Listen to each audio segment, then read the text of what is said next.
नमस्कार किसान साथियों, कैसे हो आप सब। आशा करता हूँ ठीक होंगे। दोस्तों, मैं आपका दोस्त कन्हैया था। किसान साथियों, आज अपन इस वीडियो में चर्चा करने वाले हैं, समझने वाले हैं खाद के बारे में।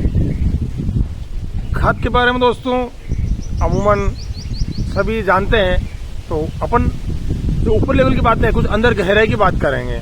क्योंकि दोस्तों खाद में अपना DAP हुआ, यूरिया हुआ, NPK हुआ, फॉस्फोरिक खाद हुए, देसी खाद हुए, हरी खाद हुए या ढेंचा की खाद हुए, जितनी तरह की खाद है सब खादों की श्रेणी में आती है, लेकिन सबका काम अलग अलग है। पहले बात करते हैं अपन दोस्तों तो रासायनिक खाद, यूरिया, DAP, NPK, फॉस्फोरस और NPK जितने भी ग्रेड हैं, तो कहीं तो बाजार में मिल ले रहे हैं और मिल रहे हैं तो काफ़ी कॉस्टली, काफ़ी उचित मूल्य में, मतलब अधिक दर में मिल रहे हैं। तो निश्चित रूप से दोस्तों खाद की शॉर्टेज भी देखने को मिल रही है, साथ ही साथ कीमत बहुत ज़्यादा है। कीमत बहुत ज़्यादा होने से निश्चित रूप से अब की बार खेती में लागत यानी खर्चा बढ़ने वाला है।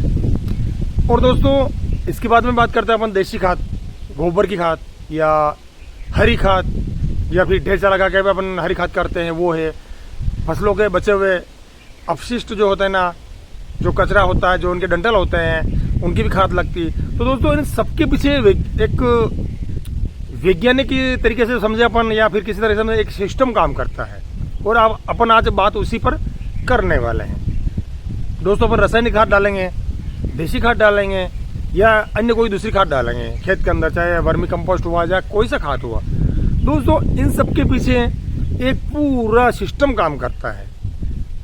उसके अंदर मेन रोल रहता है अपने खेती के जमीन के अंदर सूक्ष्म जीवों का काम। दोस्तों जितने सूक्ष्म जीव खेत की जमीन मिट्टी में ज़्यादा पाए जाएंगे, उतना ही कोई सा भी खाद डालेंगे अपन ज़्यादा काम करेगा। सूक्ष्म जीव हैं वो पनपेंगे कैसे, जीवित कैसे रहेंगे। तो दोस्तों उसके लिए खेत के अंदर कार्बनिक मैटर या जैविक मैटर या फिर अपना देसी जो खाद वगैरह है ना, ये प्रचुर मात्रा में होने चाहिए।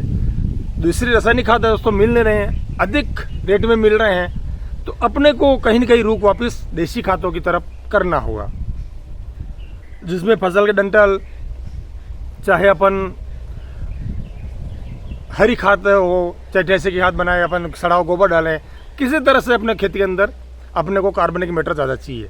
और उन्हीं कार्बनिक मैटर पर अपने जो सूक्ष्म जीव है ना है वो जिंदा रहेंगे, अधिक खाएंगे। दोस्तों जब अब देसी खाद या अपन कोई सी हरी खाद या कार्बनिक खाद या फिर अपन केचो वाली खाद, जो भी खाद अंदर खेती के अंदर डालते हैं, उनको जो सड़ने की, पकने की जो प्रक्रिया होती है, फसल के लिए उपयुक्त खाद बनने की जो प्रक्रिया होती है, वो सूक्ष्म जीवों के द्वारा ही होती है।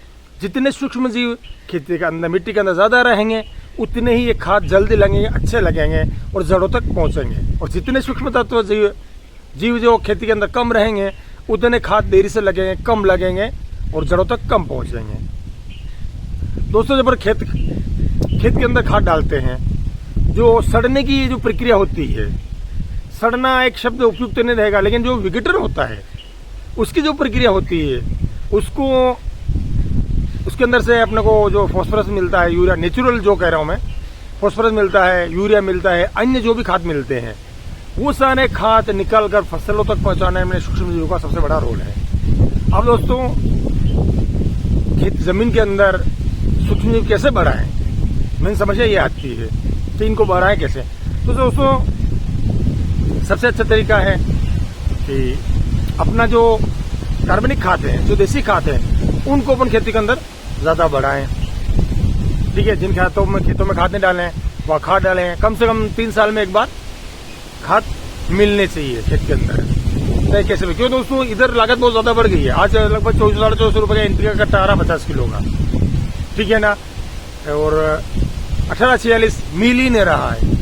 और दूसरे खाद है वो भी उनकी कीमतें आसमान छू रही है। तो दोस्तों उन्हीं पैसों का अपन यदि देसी खाद डालेंगे, यदि कुछ तरीके चेंज करें खेती के, तो अपने खेतों के अंदर कार्बनिक खाद की बढ़ोतरी होनी शुरू हो जाएगी। और दोस्तों किसी सरकार को दोष देना या किसी सरकार को बात करना अपना मैटर नहीं है। अपना वर्तमान स्थिति क्या है उससे अपने को फेस करनी पड़ेगी, उससे अपने लड़ना पड़ेगा। उसके चलते अपने को अपना उत्पादन बढ़ाना पड़ेगा, क्योंकि किसान किसानी छोड़ नहीं सकता है। अपने को उत्पादन तो बढ़ाना पड़ेगा। अपना जो खेती का जो एक सिस्टम है, एक जो अपना रूटिंग का कार्य है, वो करना पड़ेगा अपने को। यदि अपन मार्केट से कहीं से भी खाद लाएंगे तो उसकी कीमतें बहुत ही ज्यादा हो गई हैं, डीजल पेट्रोल महंगे हो गए हैं। तो दोस्तों अपने को कहीं कहीं ऐसे तरीके ढूंढने पड़ेंगे जिससे अपना खेती की लागत कम हो और अपना उत्पादन थोड़ा ज्यादा ले सके। तो दोस्तों निश्चित रूप से अपने को गोबर की खादें हुई, हरी खादें हुई, या अपने फसलों के जो अवशेष रहते हैं अपने को जलाना बंद करके उनको मिट्टी के अंदर मिलाना पड़ेगा। तो दोस्तों अपन यदि जो रासायनिक खाद थोड़ी मात्रा में भी देंगे तो अच्छे खासे लगेंगे। तो दोस्तों इसके साथ साथ जो जैविक उर्वरक खाद आते हैं ना, जिनमें डीईपी के लिए भी जैविक उर्वरक आते हैं, यूरिया के लिए भी आते हैं, फॉस्फोरस के लिए भी आते हैं, साथ ही साथ जो केंचुओं वाले खाद हैं, जो देसी पके हुए खाद है, इनकी जितनी मात्रा बढ़ाएंगे दोस्तों उतने से सूक्ष्म जीव अपने खेती के अंदर बढ़ते जाएंगे और निश्चित रूप से मिट्टी उपजाऊ बनेगी, लागत कम पड़ेगी और अपना उत्पादन प्रभावित नहीं होगा। तो किसान साथियों इस तरह से अपन कुछ जो समस्या वर्तमान में चल रही है उनसे निदान पा सकते हैं, उनसे निवारण कर सकते हैं। किसान साथियों आज की वीडियो में इतना ही। मिलते हैं किसी अगली वीडियो में एक नई जानकारी के साथ में। दोस्तों वीडियो अच्छा लगे तो लाइक शेयर कमेंट करना ना भूलिएगा। मिलते हैं किसी अगले वीडियो में एक नई जानकारी के साथ में दोस्तों। तब तक के लिए जय हिंद, जय भारत, जय जवान, जय किसान।